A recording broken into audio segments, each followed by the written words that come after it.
نمازی کے آگے کتنی صفوں سے گزر سکتے ہیں؟ مسجد میں بھلے آخری صف میں پڑتا ہے مگر وہ پوری مسجد کی سامنے والی دیوار سے بھی نہیں گزر سکتا.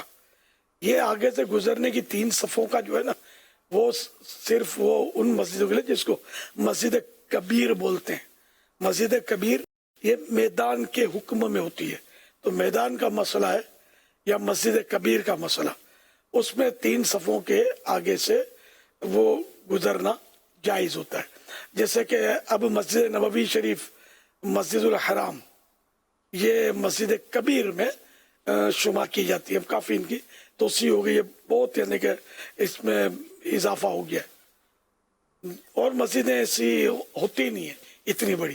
آپ غور کر رہے ہیں آپ کے شہر میں میرا خیال ہے 10 مسجدیں ملا کر بھی اتنی بڑی مسجد نہیں بنے گی اتنی بڑی مسجد نبوی شریف یا مسجد الحرام جہاں کعبہ ہے وہ مسجد ہے.